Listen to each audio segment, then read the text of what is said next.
प्रसार भारती अभिलेखागार की प्रस्तुति सदाबहार सुनहरे दौर का अनमोल खजाना।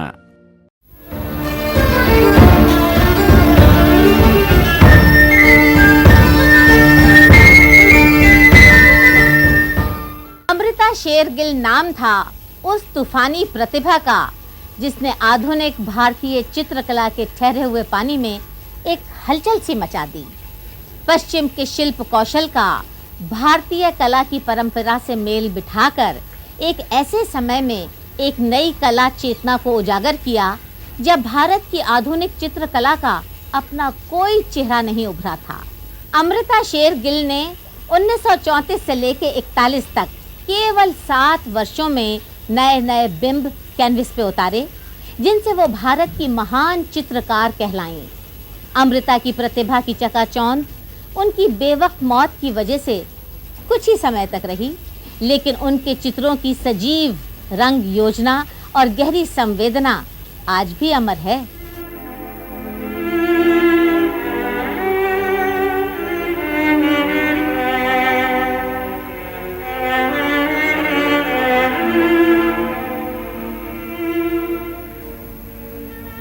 हंगरी की सुंदर राजधानी बुडापेस्ट के बीच डेन्यूब नदी चांदी की उज्जवल रेखा सी बहती है।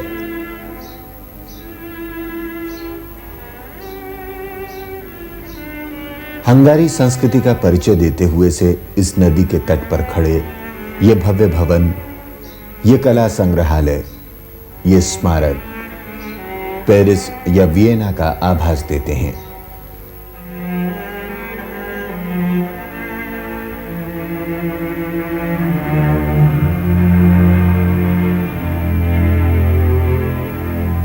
लेखकों, बुद्धिजीवियों, कलाकारों के यहाँ हर पल रहने वाले जमाव से हंगरी के लोगों के परंपरागत कला प्रेम का पता चलता है।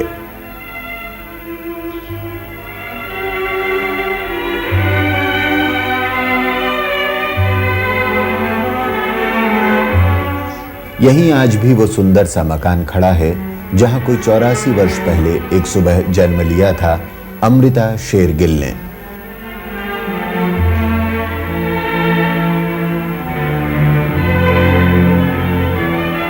बुडापेस्ट की समृद्ध कला परंपरा के साथ रंगों और रेखाओं से घिरे बचपन के दिन उनकी इस जन्मजात प्रतिभा के साक्षी थे।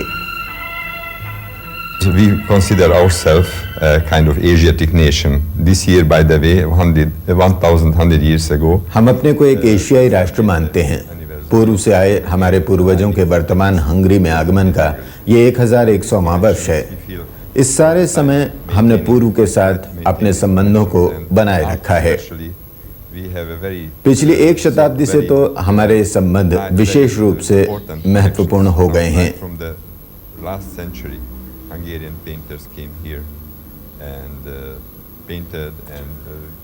हंगरी के चित्रकार भारत आए और चार्ल्स फाब्री जैसे कला इतिहासकार भी आए, लेकिन इस सबसे कहीं महत्वपूर्ण हमारे लिए अमृता शेरगिल का संबंध रहा है।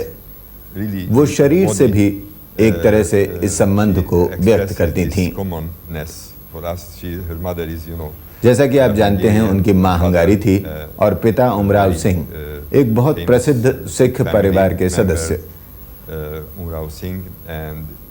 और वो थोड़ी हंगारी और थोड़ी भारतीय थीं। जैसा आप जानते हैं, उनका जन्म बुडापेस्ट में 1913 में हुआ था और अपने जीवन के पहले 8 वर्ष उन्होंने अपने पिता उमराव सिंह के साथ वहीं बिताए थे। वे हंगारी समाज के एक बड़े महत्वपूर्ण सदस्य बन गए थे और लोग उनसे प्यार करते थे। वो योग के शिक्षक थे। अमृता के मामा एरविन बागताई, जो एक बहुत बड़े भारतविद और चित्रकार थे, को उन्होंने योग की शिक्षा दी थी। बागताई 20वीं शताब्दी के प्रारंभिक और 19वीं के अंतिम वर्षों के सबसे महत्वपूर्ण चित्रकार होलोसी के शिष्य थे।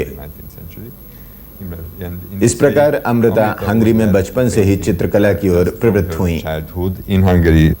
हंगरी से अमृता शेरगिल भारत आईं और शिमला और सराया में कुछ वर्ष बिताए। फिर 1929 में कला शिक्षा के लिए पेरिस गईं, जहां उन पर गोगा के रंगों की छटा और सेजां के आकृति संयोजन का प्रभाव पड़ा। वो भी 20 की थीं कि अपने चित्र यंग गर्ल्स के लिए ग्रां सैलों की एसोसिएट बना ली गईं। तभी 1934 में उन्होंने भारत लौट आने का निश्चय किया। अपनी मां को उन्होंने एक पत्र में लिखा कि वो भारत के जीवन की चित्रमय व्याख्या करना चाहती हैं। पश्चिम में सीखे शिल्प ज्ञान का उन्होंने भारतीय कला की आंतरिक लय से सामंजस्य बिठाना चाहा। भारतीय आधुनिक चित्रकला की यही शुरुआत थी। अमृता शेरगिल का योगदान भारतीय आधुनिक कला में बहुत ही महत्व रहा है। जब वो पेरिस से लौटी तो उनको भारतीय कला स्थिति को देख के थोड़ी निराशा भी हुई। बंगाल स्कूल में बहुत कम इतनी अच्छा काम नहीं हो रहा था पर उन्होंने जामिनी रॉय, रविंद्रनाथ टैगोर उन सब की प्रशंसा की और उनसे भी सीखा। पर मिनिएचर पेंटिंग में भी कोई दिशा नहीं थी, तो उनका भारत में आना बहुत ही महत्वपूर्ण रहा और उन्होंने नए जनरेशन ऑफ आर्टिस्ट के लिए एक दिशा दी, एक सेंस ऑफ इंडियननेस अपनी कंट्री में लाई, क्योंकि उन्होंने जो वेस्टर्न स्टाइल में भी सीखा था वो फॉर्म या कलर कॉम्पोजिशन का, उनसे भी वो बहुत इन्फ्लुएंस रही। पर यहाँ आकर उन्होंने इंडियन सेंसिबिलिटी से बहुत अच्छा काम किया और उनकी पेंटिंग्स में इंडियननेस हमेशा रही। उनकी इन्फ्लुएंस म्यूरल पेंटिंग्स अजंता का भी रहा, स्पेशली ये बाशोली और कांगड़ा स्टाइल से। तो उनकी डिफरेंट सीरीज़ ऑफ पेंटिंग्स जो रिक्शा पुलर्स की हैं या शिमला की पेंटिंग्स हैं या जहाँ वो अपनी विलेज में भी रही, उनके जो विलेज सीन्स हैं वो भी बहुत महत्वपूर्ण रहे। और वेस्टर्न स्टाइल टेक्निक अडॉप्ट किया पर उसमें इंडियननेस हमेशा रहा उनकी पेंटिंग्स में।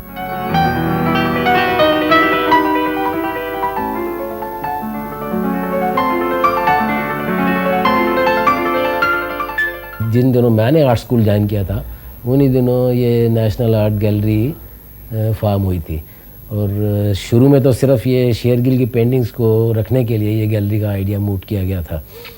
तो उन दिनों में हम अभी तो बहुत छोटे थे, उन दिनों अभी ट्रेनिंग में पीरियड में थे, तो I was really thrilled bye her work. उनकी एक बिल्कुल ऐसी डायरेक्ट अपील थी कि वो जो अभी तक उसकी छाप हमारे दिल में है। अमृता शेरगिल की कला और उनका नाम पिछले 60 वर्षों में देश के कई हिस्सों में पहुंचा है। जिन लोगों ने उनके चित्र नहीं भी देखे मूल में, वे भी कहीं न कहीं उनके चित्रों से वाकिफ़ हैं, क्योंकि इन पिछले 60 वर्षों में अमृता शेरगिल के बहुतेरे चित्र पत्र पत्रिकाओं में प्रकाशित हुए हैं।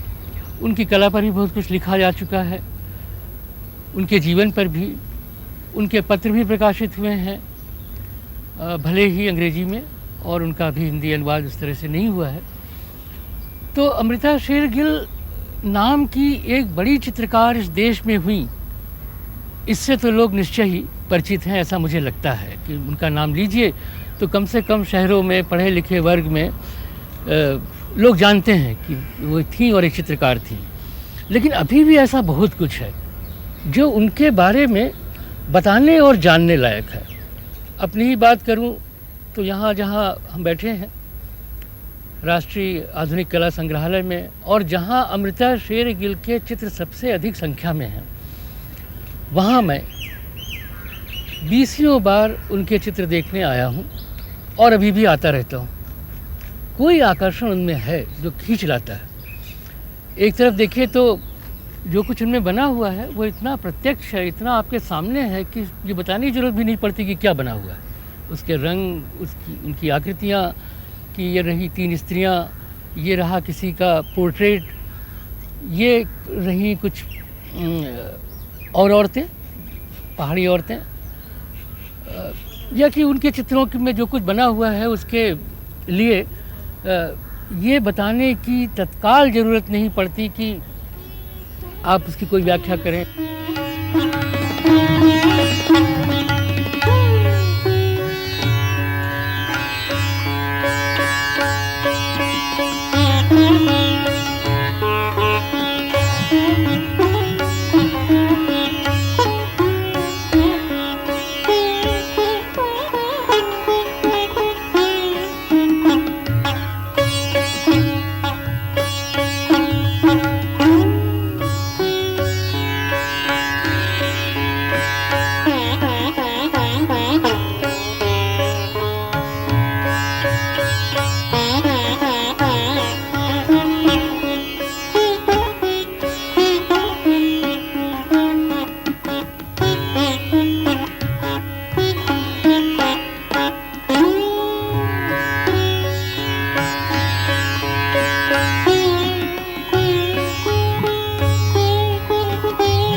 जब हम ये सब जो बनाया गया है उसको देख लेते हैं एक नज़र में और जान लेते हैं कि बनाया गया है और वो हमें अच्छा भी लगता है, तो फिर कोई पूछ सकता है कि साहब आप ये बार बार इनकी तरफ क्यों लौटते हैं, या हम इनकी तरफ बार बार क्यों लौटें, एक बार देखा और छुट्टी हुई।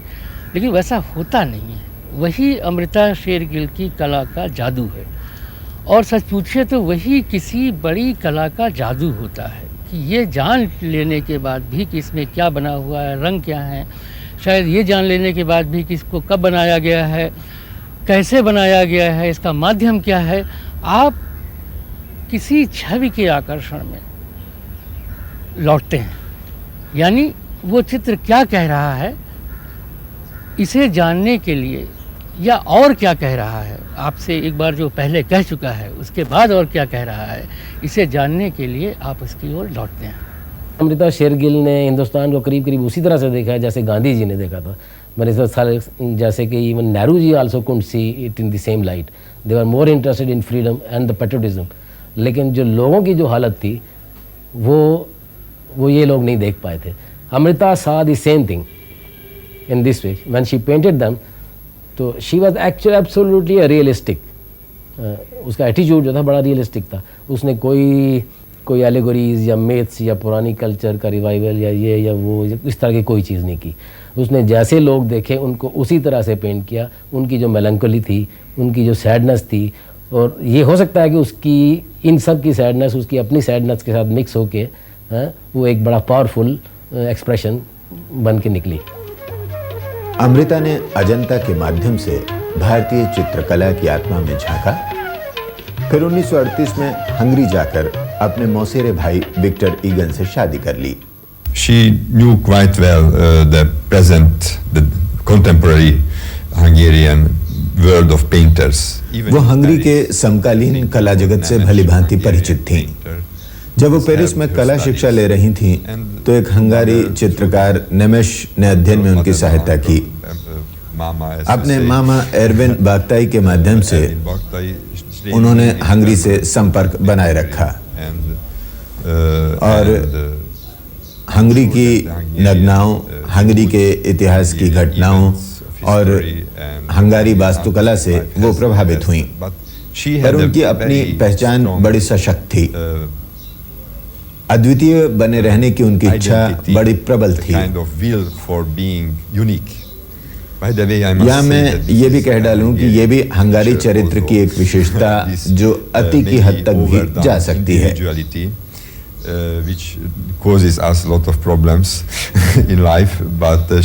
अमृता शेरगिल ने एक प्रकार से ये भाव हमसे हंगारी परंपरा से ले लिया और एक कलाकार की तरह इसका उपयोग भारतीय संदर्भ में किया। Indian context. जब वो साउथ इंडिया के टूर्स में गई तो अजंता वगैरह भी उसने देखी, जो पुरानी जो हमारी कल्चर के अवशेष हैं उनमें भी उसने जो उनके जो बेस्ट एलिमेंट थे वो तो उसने पकड़ लिए, और जो हिंदुस्तान की विलेजेस वगैरह की जो हालत थी वो भी उसने देख ली। तो इस पीरियड में she created some of her best works. Amrita Shergil की नसों में बह रहे खून के हंगारी अंश ने उन्हें अपनी माँ के देश और उसके कला जगत से जुड़े रहने को मजबूर किया। अपने हंगरी प्रवास में उनका वहां के अनेक प्रमुख चित्रकारों से संपर्क हुआ। हंगरी के जीवन को उन्होंने उसी तन्मय तीव्रता से अपने चित्रफलक पर उतारा जैसे कि भारत में शिमला या सराया के लोक जीवन को। पोटैटो पीलर यानी आलू छीलती स्त्री हो या द मेरी सिमेट्री अथवा हंसता कब्रिस्तान, हंगेरियन पेजेंट या हंगरी का किसान हो अथवा हंगेरियन मार्केट सील, इस दौर के उनके चित्र उनके भारतीय चित्रों से बहुत अलग नहीं लगते। कभी कभी तो ऐसा लगता है जैसे उनकी कल्पना में उस समय भी भारतीय चेहरों या दृश्यों के बिंब तैर रहे थे और इन पर अस्तित्ववादी चिंतन की भी छाया है। और अंत में वो अपने पति के साथ लाहौर चली आईं, जहां उन्होंने अपने जीवन के अंतिम चित्र बनाए। वह केवल महिला चित्रकार नहीं थी या खाली पायनियर नहीं थी, उनका बहुत महत्वपूर्ण स्थायी स्थान है मॉडर्न कंटेम्प्रेरी इंडियन पेंटिंग में। उन्होंने एक गति दी कंटेम्प्रेरी आर्ट को, जो आज बस आगे बढ़ता ही जा रहा है। उनका एक बड़ा योगदान कला की दुनिया में, समकालीन कला की दुनिया में मैं ये मानता हूँ, या आधुनिक कला की दुनिया में, कि उन्होंने तैल रंगों में कैनवास पर चित्र बनाने की विधि को सच पूछिए तो बहुत अच्छी तरह प्रतिष्ठित किया हमारे देश में। ये देखिए कि ये सब काम उन्होंने केवल 7 वर्षों के भीतर किया। उनको कुल 28 वर्षों का जीवन मिला। शेरगिल का जो काम है वो तो एक सेंस में मॉडर्न इंडिया की जो पहली, मेरे ख्याल में पहली जो एक एक्सप्रेशन हुई है जो इतनी पावरफुल है कि इंडिया जो उस वक्त हो रहा था उसको उसने इतना पावरफुली प्रोजेक्ट किया। अमृता शेरगिल में जीवन को बूंद बूंद पीने की लालसा थी। भारत में उन्हें वो सांस्कृतिक आधार भूमि मिली जिस पर खड़ी होकर उन्होंने अपने कला मुहावरे की खोज की। भारत में उनके चित्रों में मानवीय करुणा का भाव आरंभ से अंत तक छाया रहा। मदर इंडिया अथवा भारत माता जैसे चित्रों में यह करुणा भाव दुख का सही अर्थ समझने की कोशिश का रूप लेता दिखाई देता है। इसमें गरीब स्त्री और उसके बच्चों की उदासी और निराशा को दया नहीं, सहानुभूति और संवेदना से चित्रफलक पर उतारा गया है।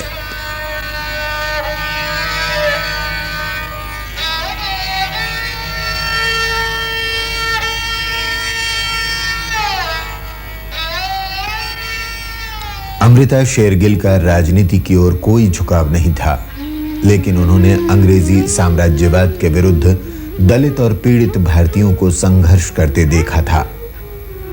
उनका बनाया महात्मा गांधी का रेखाचित्र बताता है कि वो इस संघर्ष से अप्रभावित नहीं रही थीं।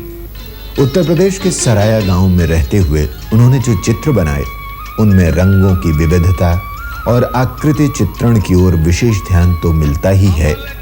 भारतीय लोक जीवन के आनंद, उल्लास अथवा मानवीय संवेदना ने उन्हें काफी सुंदर और सजीव बना दिया है। नित नया रचने की बेचैनी ने उनसे निरंतर प्रयोग करवाए और उन्हें शीघ्र ही भारत की अगली पंक्ति के चित्रकारों में गिना जाने लगा। वे कोई सर्वश्रेष्ठ कृति दे सकी या नहीं, इस बहस में न जाकर इतना कहा जा सकता है कि उन्होंने कला को अपना सब कुछ दे डाला। कला के माध्यम से पूर्णता की तलाश में वे जीवन भर लगी रहीं।